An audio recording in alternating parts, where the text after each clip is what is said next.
Did ancient humans ever feel hopeless, empty, or trapped inside their own minds the way millions of people do today?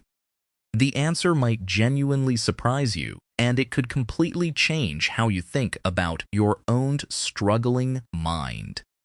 Depression and anxiety disorders now affect hundreds of millions of people worldwide, numbers that keep climbing every single year. But for roughly 300,000 years, humans lived without therapists, antidepressants, or even the concept of mental illness as we understand it. So, were our ancestors simply suffering silently with no name for their pain, or were they experiencing something fundamentally different from us? This isn't a simple question, and the real answer requires untangling biology, environment, and the structure of life itself. Let's start with something crucial that most people get completely wrong about depression and anxiety in evolutionary terms. These aren't malfunctions or glitches in human biology. They're ancient survival mechanisms that evolved for very specific, useful purposes. Anxiety evolved to alert us to genuine threats, sharpening focus and triggering caution when real danger was present in the environment. Low mood and withdrawal evolved partly as a conservation mechanism, allowing the body to rest, heal, and reassess after loss or failure. In small hunter-gatherer bands, these emotional systems likely worked exactly as designed, activating briefly in response to specific, real, solvable problems. A genuine threat appeared. Anxiety spiked, the threat was addressed or escaped, and the nervous system returned to its baseline relatively quickly afterward. Anthropologist and psychiatrist Randolph Ness has spent decades researching what he calls evolutionary psychiatry, examining why these systems exist in the first place. Nessie argues that modern depression and anxiety disorders often represent these ancient systems being triggered constantly by an environment they were never designed for. So, what exactly changed? Let's look at the specific differences between a hunter-gatherer's daily emotional environment and your own modern existence. First, consider physical movement, something deeply tied to mood regulation that anthropologists have measured extensively across remaining hunter-gatherer populations today. The Hadza of Tanzania walk an average of several kilometers daily while hunting and gathering. Constant, moderate physical activity woven naturally into everyday life. Modern research consistently shows that regular physical movements significantly reduces symptoms of both depression and anxiety through multiple interconnected biological pathways. Most people in industrialized societies today sit for the majority of their waking hours, a profound mismatch from how human bodies evolved to function. Second, consider sunlight exposure, something hunter-gatherers received constantly throughout daylight hours, simply by living their entire lives outdoors in open environments. Modern humans, by contrast, often spend the vast majority of daylight hours indoors under artificial lighting that fails to trigger the same biological responses. Vitamin D deficiency and disrupted circadian rhythms from inadequate sunlight exposure are now strongly linked to increased rates of depression in modern populations. Third, and perhaps most significantly, consider social connection, the area where the contrast between ancient and modern life becomes most strikingly dramatic. We discussed earlier how hunter-gatherers spent roughly 6 hours daily in direct social interaction, surrounded constantly by an interconnected web of relationships. Modern loneliness, by stark contrast, has reached what public health officials now openly call epidemic levels across nearly every industrialized nation on Earth. The U.S. Surgeon General issued a formal advisory specifically addressing loneliness as a serious, measurable public health crisis with real physical consequences. Chronic loneliness has been linked to increased inflammation, higher cortisol levels, and significantly elevated risk for both depression and anxiety disorders. Anthropologist Robin Dunbar's research suggests humans evolved to maintain meaningful relationships with roughly 150 people, a number now called Dunbar's number. Hunter-gatherer bands typically contained between 20 and 50 people, well within this evolved social capacity, with constant daily face-to-face interaction throughout. Modern urban dwellers, despite living among thousands or even millions of people, often report profound feelings of isolation and disconnection from genuine community. You can be surrounded by people on a crowded subway and still feel completely, achingly alone, something rarely possible within a small hunter-gatherer band. Fourth, consider the structure of daily purpose and meaning. Something dramatically different between ancient survival activities and many modern occupational structures. Hunting, gathering, tool-making, and childcare provided immediate, tangible, visible results. You could directly see the impact of your effort within hours.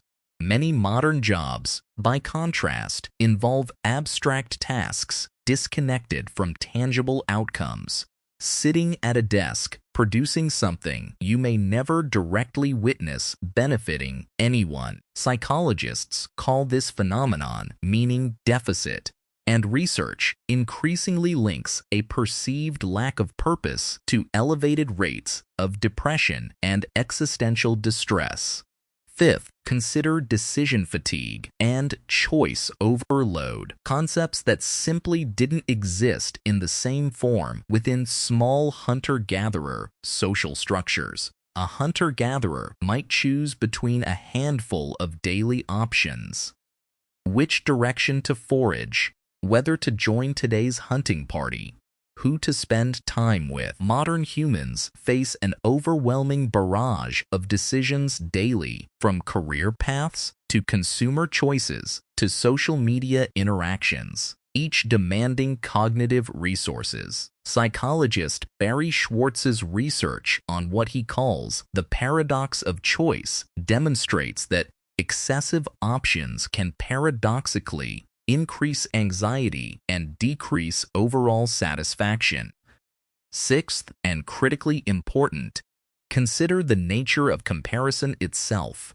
Something fundamentally altered by social media and constant digital connectivity in recent decades. A hunter-gatherer compared themselves primarily to the 20 or 30 people within their immediate band. People facing similar circumstances and similar daily challenges. Modern humans compare themselves to curated, filtered versions of thousands of people online, an impossible standard that no human psyche evolved to handle. Researchers have found strong correlations between heavy social media use and increased rates of depression, particularly among adolescents and young adults today. This doesn't mean prehistoric life was free from genuine psychological pain. Grief, fear, and emotional suffering certainly existed within hunter-gatherer communities as well. Anthropological accounts document genuine grief rituals, fear of predators, interpersonal conflicts, and the very real psychological weight of survival uncertainty in daily life. But the structure surrounding that pain looked fundamentally different, embedded within constant community support, rather than experienced in isolation behind closed doors.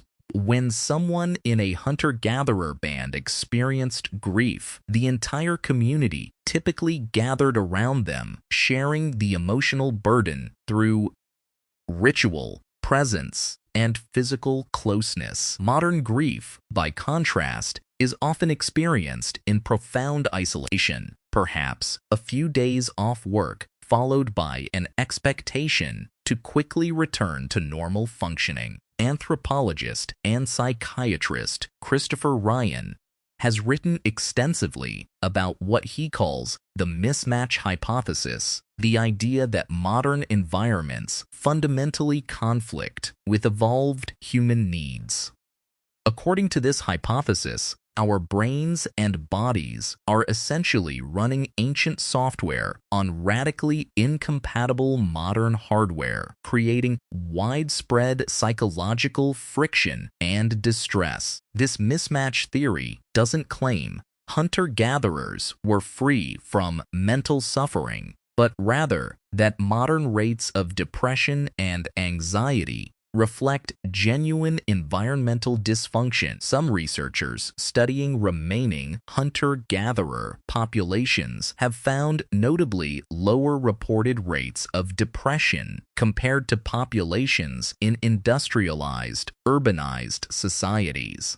A study examining the Kaluli people of Papua New Guinea found virtually no cases matching clinical depression as defined by Western diagnostic standards.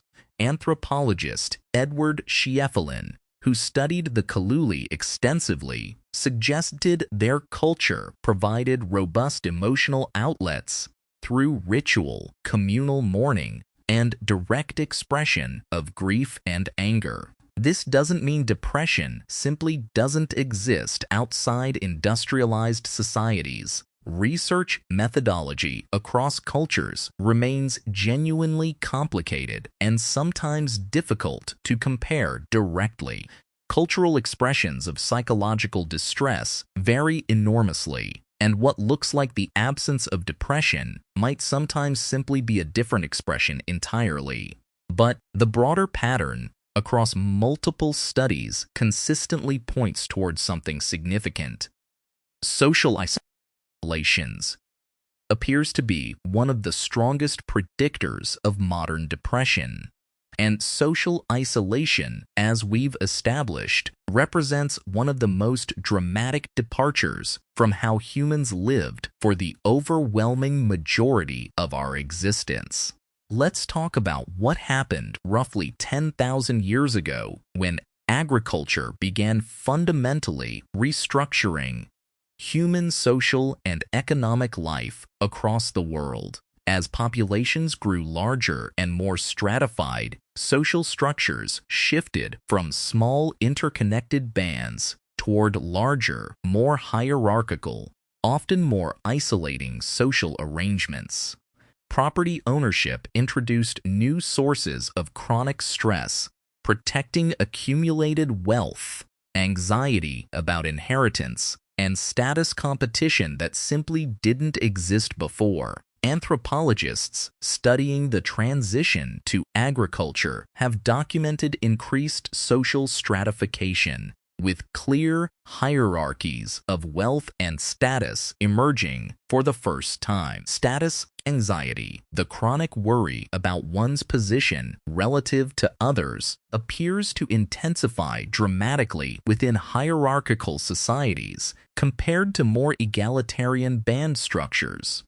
Hunter-gatherer societies, by contrast, often maintained strong cultural norms, specifically designed to prevent excessive status accumulation and maintain rough social equality among members. Anthropologists call this pattern aggressive egalitarianism, where successful hunters were expected to downplay their achievements, and boastfulness was actively discouraged through social mockery. This cultural mechanism appears to have reduced exactly the kind of chronic status anxiety that researchers now link strongly to modern depression and anxiety disorders. Industrialization further accelerated these trends, moving humans into dense urban environments, often disconnected from extended family, nature, and traditional community structures entirely. The rise of the nuclear family, living independently from extended relatives, represents another dramatic departure from the dense, interconnected social structures of ancestral human life. So where does this leave us? Understanding this evolutionary mismatch doesn't mean abandoning modern life or romanticizing prehistoric existence as some perfect, suffering-free utopia. It does, however, offer valuable insight into why modern rates of depression and anxiety have climbed so dramatically despite unprecedented material wealth and comfort. Many people today have more physical safety, more material resources, and more medical knowledge than any humans in history, yet psychological distress remains widespread. This apparent paradox makes more sense when viewed through an evolutionary lens. Material abundance doesn't automatically satisfy the deeply social, embodied needs humans evolved with. Researchers and clinicians increasingly recognize this mismatch, leading to growing interest in interventions that address these specific evolutionary gaps directly and practically. Increasing physical movement, prioritizing genuine face-to-face social connection, spending time outdoors in natural light, and reducing excessive choice overload all show measurable benefits. Some therapists now explicitly incorporate evolutionary psychiatry principles into treatment, helping patients understand their symptoms as understandable responses to environmental mismatch rather than personal failure. This reframing itself can be genuinely therapeutic. Understanding that your anxious or depressed brain isn't broken, but rather responding logically to an unprecedented environment. Community-based interventions, including group therapy, communal living arrangements, and intentional community-building efforts attempt to recreate elements of the dense social connection our brains evolved within. None of this suggests depression and anxiety are simply choices or easily solved through lifestyle changes alone. These remain genuine, sometimes severe medical conditions. Professional treatment, including therapy and medication, when appropriate, remains essential and effective for many people experiencing significant psychological distress and impairment. But understanding the evolutionary context can provide valuable additional perspective, helping people understand their suffering within a broader historical and biological framework. Your ancestors likely experienced grief, fear, and sadness, real and intense, but embedded within constant community support that modern isolated living often lacks. They moved their bodies constantly throughout each day, spent their lives surrounded by natural light, and rarely faced the choice overload defining modern existence.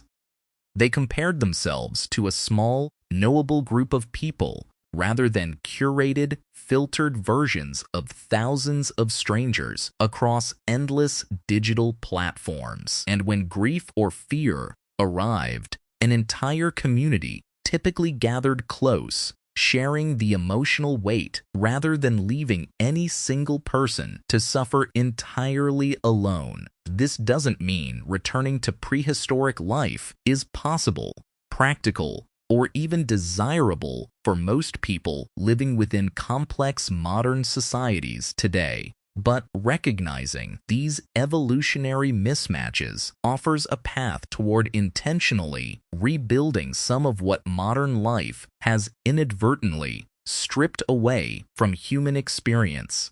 prioritizing real human connection over digital interaction, movement over sedentary comfort, and community over isolated independence may genuinely support better mental health outcomes. Understanding why you struggle isn't the same as solving that struggle, but it can transform self-blame into something more useful, more compassionate, more accurate. Your mind isn't malfunctioning when it responds with distress to chronic isolation, constant comparison, sedentary living, and disconnection from natural light and purposeful activity. It's responding exactly as it evolved to respond, reacting honestly to genuine deprivation of things human brains have always needed to function and thrive. The path forward likely isn't abandoning modern life entirely, but rather thoughtfully reintroducing the ingredients our ancestors never had to consciously seek out at all. Movement, sunlight, genuine community, tangible purpose, and freedom from constant comparison weren't luxuries for hunter-gatherers. They were simply the basic structure of daily life. For modern humans, reclaiming even small pieces of that structure may offer one meaningful path toward addressing what has become a genuine, widespread mental health crisis.